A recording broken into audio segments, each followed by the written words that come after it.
Les tengo que ser sincero, este mensaje literal primero me lo compartí a mí. Espero que algo de lo que diga, que el Espíritu Santo hable a través de mí, caiga en buena tierra para que dé fruto. Y pues sí, quiero comentarles, más bien quiero preguntarles, ¿cuántos de aquí recuerdan alguna travesura que hayan hecho en su niñez? Yo me voy a exponer aquí, yo hice muchas y tenía mucho gusto por lo ajeno, nada más voy a decir eso. Y en tercero o primero de primaria, no me acuerdo, mi maestra de primaria llevó unos plumones, la neta, bien chidos, que a mí se me hicieron bien padres, los llevó y dijo, miren, voy a estar vendiendo esto para que les digan a sus papás y después pues, los compren. Pero a mí se me hizo muy fácil agarrarlos y ponérmelos en mi mochila en la hora del recreo y ya hacerme como de la vista gorda. Pero luego la maestra aplicó la de, oigan, me robaron unos plumones, nadie se va a ir de aquí hasta que los encuentre. Entonces ahí me ves a mí, súper nervioso porque tenía como que, bestia, me van a ver, van a saber que fui yo, si me abren la mochila van a saber que fui yo, luego le van a llevar a mi mamá, me van a meter una suspensión, no sé, por mi mente pasó mil y un cosas. Solamente recuerdo que al final del día llega mi mamá al salón porque yo no podía salir porque ya me habían acachado. Entonces la maestra le dice, oiga, su hijo hizo esto. No pasa nada, no se preocupe, solamente no lo vuelvo a hacer y que me lo regrese o me los pague. Pero hoy me ves a mí, la neta, bien nervioso, de que trágame tierra, ¿por qué me acacharon? ¿Por qué hice esto? ¿Por qué esto y lo otro? Y la verdad, lo primero que se me venía a la mente fue qué vergüenza que se me descubran, qué vergüenza que sepan que soy amante de lo ajeno. Y bueno, ya Dios me libró, gracias a Dios, eso. Y yo sé que a ti también te ha pasado algo similar. Tal vez no robar, espero, pero tal vez algo en lo que tú te arrepientes mucho o que tú sabes que hiciste mal y que te lo guardas y esperas que nadie se entere. A mí me pasó, sé que a ti también, a muchos, por no decir a todos de aquí, nos ha pasado. Pero te tengo noticias. A todos nos ha pasado en toda la historia. Desde el día uno bueno, no sé si del día uno, pero desde el principio de la humanidad, esto ha pasado. Cuando cometemos un error, hay dos posibles escenarios. El primero es que tratamos con todas nuestras fuerzas remediarlo a nuestro modo, ya sea pues reparar sin que nadie se dé cuenta o como que hacerlo debajo del agua para que no me descubran y como remediar las cosas. O el segundo escenario es que la vergüenza de nuestro error nos hace que nos escondamos de todo y de todos, incluso si nos llegamos a esconder de la persona que nos puede brindar una solución. Por ejemplo, yo con mi maestra o yo con mi mamá, que yo pensaba que me iban a, no sé, a suspender y fue todo lo contrario. Entonces, voy a que todos aquí tenemos cola que nos pisen. Todos aquí hemos hecho algo que nos avergonzamos y no tienes que compartirlo, tal vez es algo que tú ya superaste y ya no lidias con ello. Pero el asunto aquí es, ¿a qué le tienes miedo? Ese es el título de la prédica. Quiero gracias, eso, Luis. Quiero que te preguntes, ¿a qué le tienes miedo? ¿A qué le tienes miedo? ¿Qué es eso que te aterra que los demás descubran, que Dios descubra, que tus papás sepan? ¿Qué es lo que te aterra que tu mejor amigo, tus compas sepan? ¿Qué es eso que ni siquiera tú quieras confrontar? Y te digo, yo soy el primero, soy el que levanta la mano en decirte que aún conociendo de Dios, sabiendo sobre Dios desde que literal nací, porque nací en la famosa cuna cristiana, cuando he cometido un error, no he acudido a Dios. Cuando anteriormente cometía un error, no iba corriendo a Dios a decirle, Dios, me equivoqué, más bien me escondía. El miedo de ser descubierto reemplazaba mi confianza que había tenido en Dios, en mis pastores incluso, en mis papás, en mis mejores amigos. Y el problema es que le damos tanto poder, tanto peso a esa vergüenza que se convierte en nuestra identidad, en lo que somos y vamos construyendo nuestro ser alrededor de ello. Pero tú y yo no fuimos creados para vivir con vergüenza ni con miedo. No fuimos creados para vivir en constante acechamiento por lo que hemos hecho, aterrados porque alguien conozca nuestro pasado. Tú y yo fuimos creados para conocer y reflejar a Dios. Ahora, quiero que en toda esta predica vamos a estar leyendo 3 capítulos, que de seguro al menos los has escuchado. Si abres tu Biblia son los primeros 3, Génesis 1, 2 y 3. Y dice la Biblia, y voy al principio porque es cuando Dios nos creó y por ende nos dio un propósito. Pero dice la Biblia que en el principio Dios creó los cielos y la tierra. Todos lo hemos escuchado, ¿no? Y esto me encanta porque Dios es eterno. Incluso antes de la creación Él ya existía, nos dice Génesis 1:1. Pero en el primer capítulo de la Biblia, en Génesis 1, se nos narra cómo Dios crea todo lo que conocemos. En el primer día separó la luz de las tinieblas. En el segundo día en el segundo día Dios separa los cielos de los mares. En el tercero crea la tierra firme, las montañas, la vegetación. Y en el cuarto crea el sol, la luna, las estrellas, las galaxias y todos los cuerpos celestes. En el quinto, las aves y los peces. En el sexto, los animales, el hombre, la mujer. Y en el séptimo descansa. Todos los conocemos. Si no, pues no pasa nada. Y todo era bueno. Dice la Biblia que Dios creó todo y era bueno. En el segundo capítulo es como este zoom en el día 6, en la creación del hombre y de la mujer. Y cuando Dios crea primeramente a Adán, lo crea del barro, del polvo, lo pone en el jardín y le da aliento de vida y le da una advertencia. Dice Génesis 2:15, el Señor puso al hombre en el jardín del Edén para que se ocupara de él y lo custodiara. Pero el Señor Dios le advirtió, puedes comer libremente de cualquier árbol del huerto, excepto del árbol del conocimiento del bien y del mal. Si comes de su fruto, sin duda morirás. Creo que todos hemos escuchado esto, o al menos has tenido una noción de esto. Dios crea al hombre, le da esta advertencia y lo pone a nombrar a los animales. Ahí ves a Adán, como Dios lo trajo al mundo, desnudo, nombrando animales. Y yo me pregunto, ¿cómo le habrá puesto, o cómo habrás sabido ponerle al elefante elefante o a la jirafa jirafa? Yo creo que tal vez ni siquiera era el nombre que le puso, tal vez nosotros le cambiamos, pero bueno, son dudas que a veces se me pasan, no sé si a ti. Pero Dios le dice, caray, todo lo que he creado ha sido bueno, pero no está bien que el hombre esté solo. Y aquí llega, le saca una costilla y le da a su mujer, a su idónea. Y todos los hombres dicen, amén. Eso, le da su costilla y pues eso ayuda a idónea, ¿no? Es marido y mujer. Y ambos Dios los crea con un propósito en específico. Dice Génesis 1:26 que Dios dijo, hagamos al ser humano a nuestra imagen para que sea como nosotros.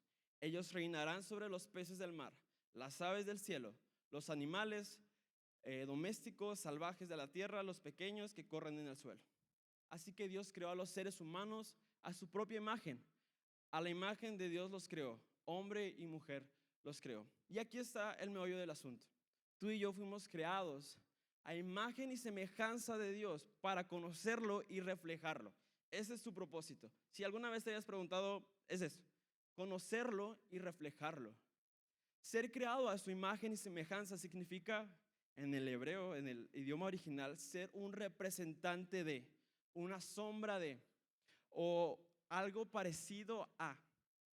Fuimos creados semejantes a Dios, con estos atributos comunicables que Él nos ha dado, como su amor, su justicia, su paz, su bondad, su misericordia. Fuimos creados similar a Él en estos atributos comunicables.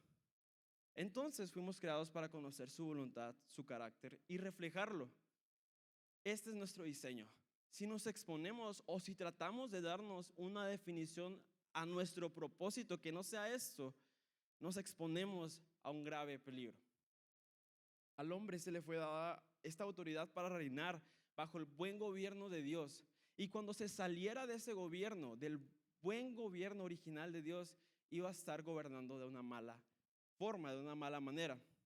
Pero algo que me encanta de estos versículos y de Génesis 1, 2 y 3 es que se nos da a entender que el hombre y la mujer vivían en una comunión con Dios. Vivían, dice la Biblia en pasajes más adelante, ahorita lo vamos a leer, que Dios se paseaba por el jardín. Y permíteme pensar tantito. Si Dios nos creó para conocerlo y reflejarlo, para ser imagen y semejanza de Él, pues en el estado original Dios convivía con su creación.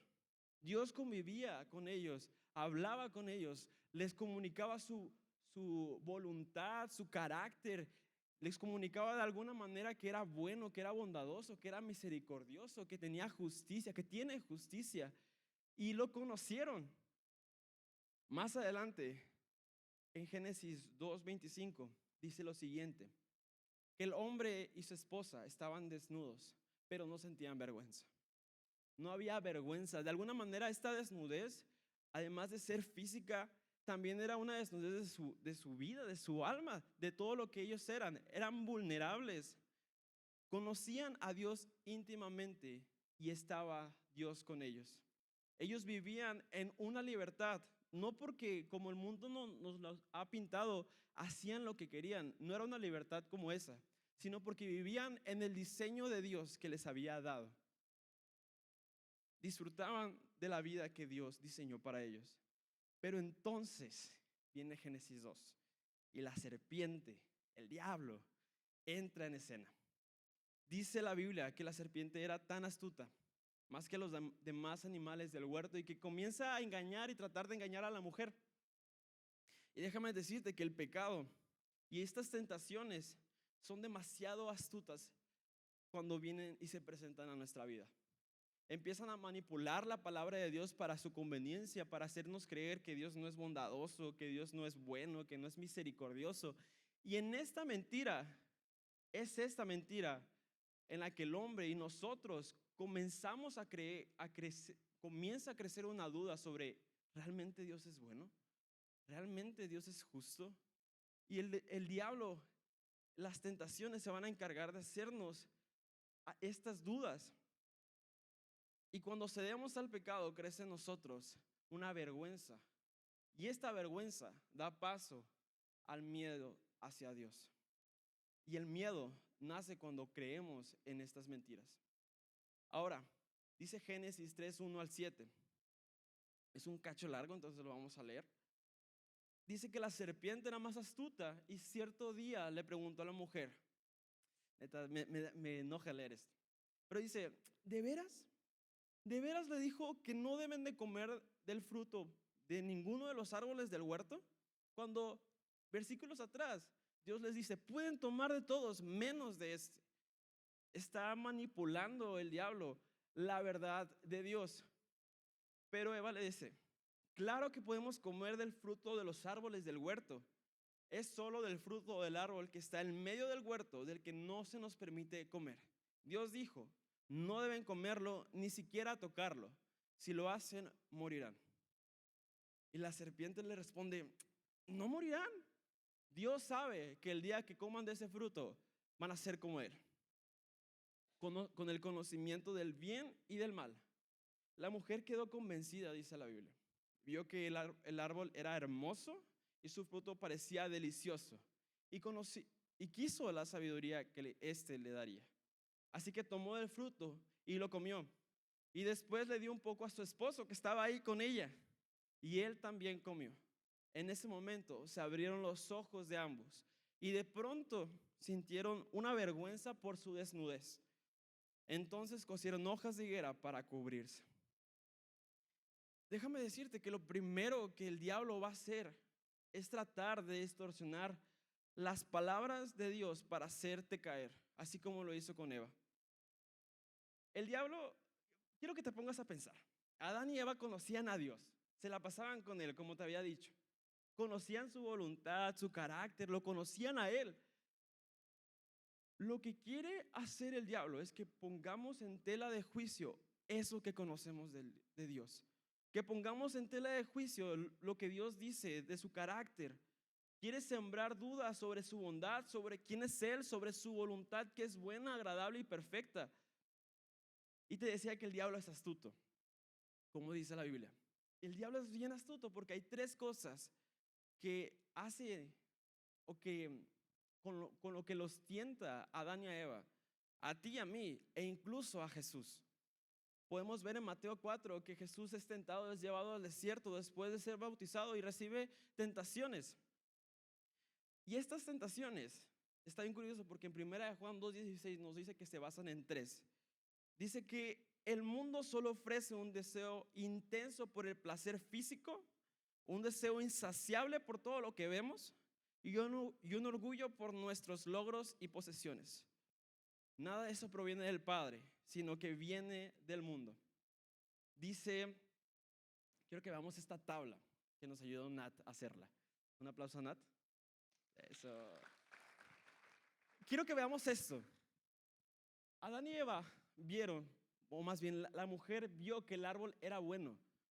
Esto habla de que a su vista, esto habla que ella tenía un apetito físico. Pero Jesús también fue tentado. El diablo dice que le dijo, di estas piedras que se conviertan en pan. Jesús también fue tentado con la misma tentación. Y tú y yo seguimos siendo tentados por ella. Cuando nosotros sentimos esta urgencia por querer consumir algo rápido, una solución rápida, caemos en esta tentación. También fueron tentados por el deseo de sus ojos, porque la mujer vio que era agradable a los ojos. Y Jesús también vio por el diablo todos los reinos que tenía. Y le dijo, si te postras y me adoras, te los daré. Jesús también fue tentado en ello. Y tú y yo también somos tentados en ello el día de hoy. Viendo cosas y a la primera reaccionando, nuestra carne reacciona y vamos y cedemos por lo que nuestros ojos ven. Y lo último y lo más peligroso, y creo que lo que da pie a todo lo demás, es que es el orgullo de nuestros logros. Dice que Adán y Eva vieron y les pareció codiciable para alcanzar sabiduría, porque querían ser como Dios, querían la sabiduría que tenía Dios. Pero también Jesús fue tentado en lo mismo, en este orgullo. El diablo le dice, a ver, si eres hijo de Dios, lánzate, al cabo que los ángeles te van a cachar. Y esto nos deja ver que Jesús fue tentado en todo, igual que tú y yo. Jesús fue tentado en todo, sin embargo no pecó. Y la tentación va siempre a apelar a estos tres puntos. Pero lo más loco, lo que me vuela la cabeza es la astucia con la que lo hace las tentaciones y el enemigo. Jesús fue tentado, y tú ves en Mateo 4, que fue tentado después de que Dios mismo le dijo, este es mi hijo amado a quien le tengo tanta complacencia. Dice luego la Biblia que versículos adelante, el Espíritu Santo lo guió al desierto y permaneció ahí 40 días. Y lo primero que le dice el diablo es, a ver si eres hijo de Dios. A ver si sí. Cuando Jesús mismo había recibido las palabras por su padre de que hey, eres mi hijo amado. Lo que quiere hacer el enemigo es tratar de hacerte caer en la provocación y que saques el orgullo que hay en nuestra carne. Lo mismo Adán y Eva. Lo mismo ocurrió después de que ellos anduvieron con Dios en el huerto del Edén. El diablo viene y les dice, ve en contra de lo que Dios te ha dicho. El diablo está decidido a interponerse en nuestra relación con Dios. Está decidido, más cuando estás en tu peak, de que acabo de regresar del retiro y me siento aquí de que la última Coca-Cola de la iglesia y Salmos 1, 2, 3 y 4 todo el mes. Estate alerta, porque el enemigo quiere destruir esa relación que estás cultivando con Dios, haciéndote caer en alguno de estos tres puntos. Pero bueno, entonces al comer del fruto, Adán y Eva fueron abiertos sus ojos. Y comer del árbol no les dio solamente el conocimiento del mal, sino que también les dio la capacidad y el deseo de decidir por sí mismos qué está bien y qué está mal. Y de ir en contra de la voluntad de Dios, la raíz de todo pecado. Quisieron ser como Dios, atribuyéndose a ellos mismos la definición del bien y del mal. Y experimentaron el pecado, y esto les trae una profunda vergüenza al verse desnudos y ver su condición. Por lo que hacen algo muy raro. Toman hojas de una higuera que estaba por ahí y se visten con ella.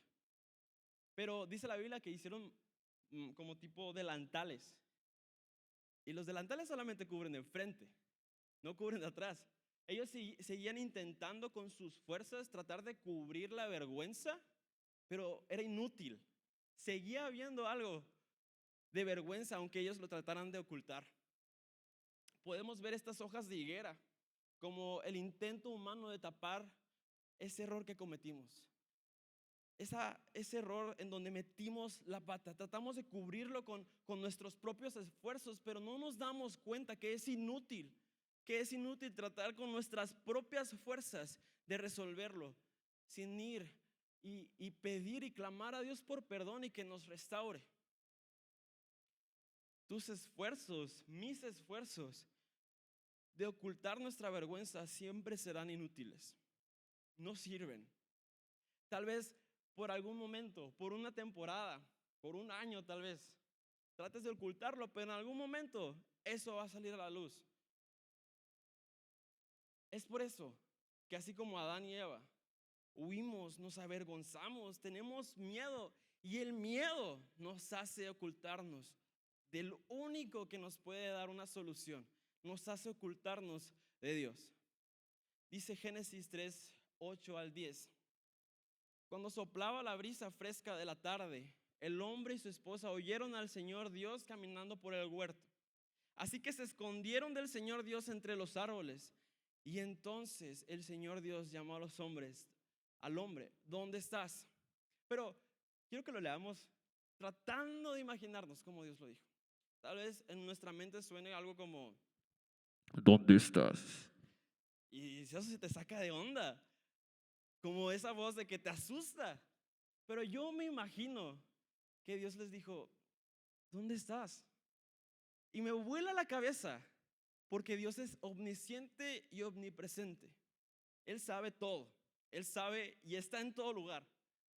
Y sabe dónde estaban ellos escondidos, pero aún así les pregunta, ¿dónde estás? El hombre contestó, te oí caminando por el huerto, así que me escondí. Tuve miedo porque estaba desnudo. ¿Sabes? El miedo provocado por esta vergüenza de nuestra condición, de nuestro pecado, nos hará ocultarnos de Dios. Pero muchas veces pensamos que Dios sale a nuestro encuentro, a buscarnos, a preguntarnos ¿dónde estás? Así con esta voz enojada. Pero muchas veces nos olvidamos del otro lado, de lo que es verdad. Y lo peor que nos puede pasar es que pasemos nuestra vida entera tratando de huir de Dios porque pensamos que le debemos algo. Pero es totalmente contrario, porque Él nos persigue para darnos lo que nunca podríamos pagar. Habiendo conocido y caminado con Dios en el jardín, habiéndolo escuchado, me imagino, habiendo convivido con Él en ese estado de pureza, de inocencia, se escondieron pensando más en la ira de Dios que en su bondad. Y ahora quiero aclarar que su amor está lleno de bondad, su amor está lleno de paciencia, su amor está lleno de rectitud y de justicia y de ira. No hay un escenario en donde el amor sobresalga más de los otros aspectos de su carácter. Dios es completo en su ser. En su amor hay justicia, en su amor hay ira, en su amor hay bondad. Y ahorita voy a entrar un poquito más en esto, pero quédate con esto. Su amor, todo su carácter es completo en sí mismo. Un atributo no sobresale de los demás, si no, no sería Dios. Me encanta que Dios les hace esta pregunta: ¿dónde estás? Y te decía, Él sabiendo todo, se acerca, se baja y los busca. Y les pregunta, ¿dónde estás? Es como ese pastor que va por esa oveja, que se perdió de las 99, que fue y la buscó. Y cuando la encuentra, no le dice, oveja mensa, no, sino que la agarra, la pone en sus brazos, en sus hombros, y la lleva al hogar y le sana las heridas. Pero, ¿sabes? Es hermoso saber que nos equivocamos sobre lo que pensamos de Dios. Es hermoso saber porque cuando nos damos cuenta que Él no nos busca para cobrarnos, sino que nos busca para darnos lo que nunca podríamos darle, choca con nuestras expectativas. Es hermoso pensar que cuando estaba perdido y con demasiada vergüenza, pensando en que Dios me va a rechazar por mi pecado, Él viene y rompe todos esos paradigmas y me pregunta: hijo mío, ¿dónde estás? ¿Dónde estás? ¿En qué estás metido? ¿En dónde estás? Y esta pregunta, Life, nos invita a reconocer nuestra condición. Más más que responder en un estado físico, es ¿dónde está? ¿En qué condición estoy? Dios no vino al jardín con una espada desenvainada a cortar cabezas, sino con esta simple pregunta. Pero la realidad es que el miedo de que nuestro pecado sea descubierto nos terroriza. Pero hay algo que me encanta en un salmo, en el Salmo 32. Y neta que está pasadísimo de lanza porque choca con nuestra forma de pensar. Dice el Salmo 32, si lo pueden poner: mientras me negué a confesar mi pecado, mi cuerpo se consumió y gemía todo el día.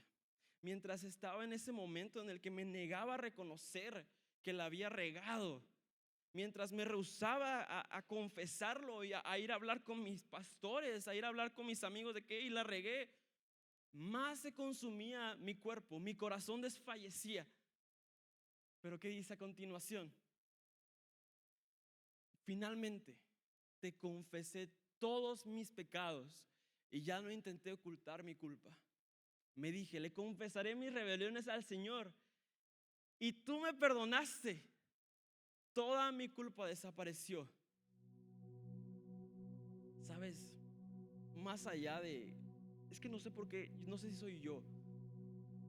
Y si hay alguien aquí en esta habitación, no tienes que decirlo, pero muchas veces pienso que alguien quiere saber lo que yo hice para burlarse de mí. Y muchas veces llevamos eso también con Dios. Por eso no queremos confesarle nada a Dios, o por eso no queremos confesar lo que hicimos a nuestras autoridades. Pero Dios busca que admitamos nuestra condición de pecadores, nuestro pecado, y tomemos de su amor que echa fuera todo temor. Ese amor que disipa mi miedo del Dios que no sé quién me contó que era malo. Lo disipa. Y es hermoso ver que aún en mi vergüenza, aún en ese estado tan deplorable de mi vida, Dios vierte gracia. Dios derrama misericordia. Aún en nuestra vergüenza, Dios nos cubre con su gracia. Aún en tu vergüenza, aún en tu condición más bañada, o sea, yo estoy seguro que no hay nada que hayas hecho que pueda separarte del amor de Dios, como lo leímos ahorita. No hay nada. Es de nosotros, es este paso de valentía de nosotros, de quitar nuestro orgullo y acercarnos a Dios, a obtener de su gracia. Dice Génesis 3:21: y el Señor Dios hizo ropas de pieles de animales para Adán y su esposa. Y a veces leemos muy rápido estos versículos, a veces los pasamos de largo para seguir con las genealogías de Génesis, pero hay una riqueza hermosa en esto. Ahorita estábamos leyendo, te digo que todo se conecta, como que Dios está conectando todo hoy. Ahorita leíamos en Romanos que la paga del pecado era muerte, es muerte, pero la dádiva de Dios es vida eterna. Y no me tienes que responder, pero te quiero hacer esta pregunta: ¿crees que cuando Dios dijo que si el día que comieres del fruto del bien y del mal iban a morir, era retórico o era literal? Era literal. En ese momento tenían que caer fulminados Adán y Eva, porque habían desobedecido contra Dios y estaban advertidos. Pero Dios, en su enorme misericordia, hace esto: los viste les quita esa higuera que traían como vestido, que no los cubría nada, y les pone una piel de un animal que por ahí andaba y de seguro sacrificó. Le quita esas razones de por qué esconderse de Dios, esos esfuerzos inútiles de tratar de defender mi pecado, y los viste de pieles. Ahora, ¿qué pasa? Dios provee este sacrificio. Implícitamente Dios tuvo que haber matado un animal ahí para cubrirlos. Dios provee de un sacrificio para quitarle la piel al animal y vestir al hombre, vestir su vergüenza. Los vistió de la piel del animal. Y esto, no sé si te suena algo, es Cristo mismo, en algo muy anticipado de Cristo muriendo, dando hasta la última gota de su sangre, hasta agua de su costado, para que nosotros seamos revestidos de Él por medio de su sangre y podamos tener acceso al Padre, ya no con una vergüenza, ya no con una condenación, ya no con los errores del pasado, sino que Dios ve a su Hijo cuando nos ve a nosotros. Dios ve no estas enredaderas de higuera, sino este Hijo del cual nos vestimos. Por eso Pablo usa mucho esta referencia: vístanse del nuevo hombre, vístanse. Y este es el regalo que Dios tiene para tu vida el día de hoy. Cristo pagando el justo precio por nuestros pecados para que tú y yo vivamos, para que tú y yo tengamos vida eterna, para que tú y yo tengamos una segunda oportunidad, para que podamos vivir en la libertad que Dios provee.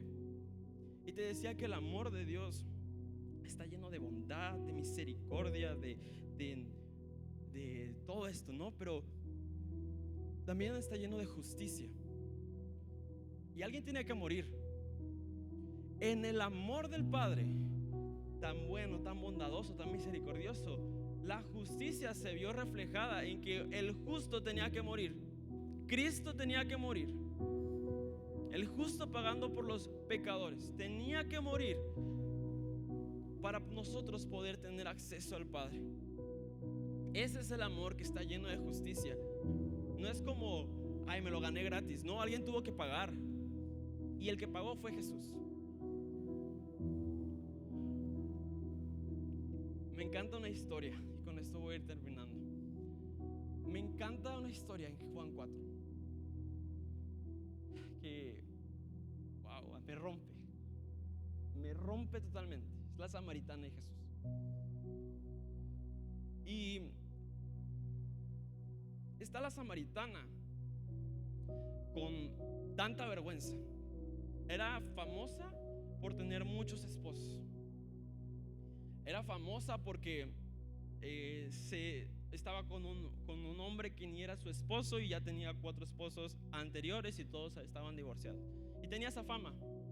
Entonces ella va y está tomando de este pozo de agua. Y Jesús está ahí. Jesús le dice: dame de beber. Y los judíos y los samaritanos no tenían nada que ver en ese momento. No se odiaban, se repudiaban. Y ella le dice: ¿por qué me dices tú que te dé de beber? ¿Acaso no sabes que tú y yo no tenemos nada que ver? Y más adelante Jesús le dice: si tú supieras el regalo que yo te quiero dar, que estoy dispuesto a brotar de mí para dártelo a ti, tú me pedirías a mí agua de vida. Y entonces la samaritana le dice: ¿cómo vas a hacer eso? No tienes ni un balde, ni una soga, y este pozo está muy profundo. Y ella le dice, y Jesús le dice: oye, yo te quiero dar agua de vida. Y luego le dice, de alguna manera, los versículos a continuación dicen que Jesús le dijo que, más bien que la samaritana le dijo: a ver, bueno, dame de esa agua. Jesús le dijo: bueno, a ver, trae a tus maridos. Y ella dice: no tengo. Jesús le dice: exacto, has tenido 5 y con el que estás no es con quien vives ahorita. Entonces, esto refleja como en versículos más adelante nos damos cuenta cómo la samaritana tenía que dejar esas excusas, tenía que dejar esos baldes de agua, esas como esfuerzos de saciarse con agua para poder tomar del agua viva que era Jesús. Y ese es el regalo que Dios está ofreciéndote el día de hoy. Sea el contexto en el que vengas, sea tal vez el pecado con el que estés arrastrando, sea la condición o la vergüenza que has estado arrastrando por tanto tiempo, Jesús te dice: deja eso, deja esas ramas de higuera con las cuales te estás tratando de cubrir, porque yo tengo algo muchísimo mejor, un agua viva, un hijo que di para que Él, siendo justo, tú pudieras vivir.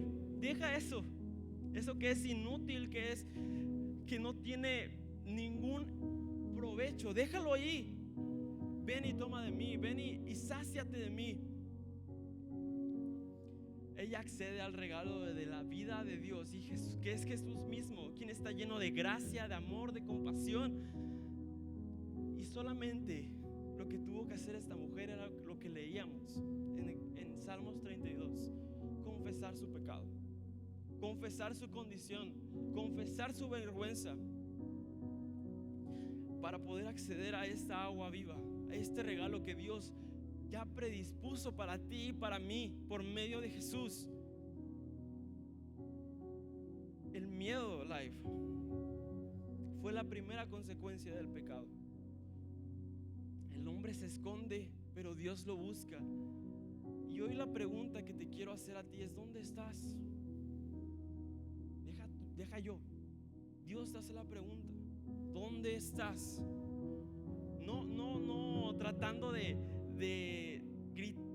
cortarte la cabeza, no, sino para que asumas y te des cuenta de tu condición y accedas al Padre. Y te vuelvo a hacer la pregunta, y llévatela a tu casa: ¿a qué le tienes miedo? ¿A tus éxitos? ¿A que pierdas el éxito? ¿A que si confiesas algo ya no te vas a ver igual? Que te valga queso. Es mayor la dicha de decir: conozco a Dios, lo conozco, vivo en su presencia, a cualquier otra cosa que te puedan ofrecer aquí en la tierra. Sí. ¿Tienes miedo a ser expuesto, a ser rechazado, a enfrentar siquiera lo que hiciste? El mismo Dios que buscó a Adán en el jardín hoy te busca para restaurarte y darte una nueva oportunidad. Es ese mismo Dios que no se va a cansar. Y me hierve la sangre, porque hay algunos aquí que creen que Dios ya se rindió con ellos. Dios no se rindió conmigo, no se va a rendir contigo. Y te dejo aplicaciones muy simples, muy sencillas. Identifica cuál es tu escondite, en dónde te vas y te escondes, a qué acudes cuando la cosa se pone fea, qué es eso a donde corres. Reconócelo, reconoce esas hojas de higuera con las que te estás tratando de tapar, eso inútil, y deshazte de ello, tíralo. Escucha la voz del Dios que te está hablando, escúchala. Ven a las lecturas de la Biblia, abre tu Biblia en tu casa, escúchalo. Muchas veces pensamos que Dios nos va a venir a hablar así de repente, pero Él ya dejó su palabra, su voluntad escrita. Y por último, permite que la gracia de Dios entre a tu vida. Permite que experimentar la gracia de Dios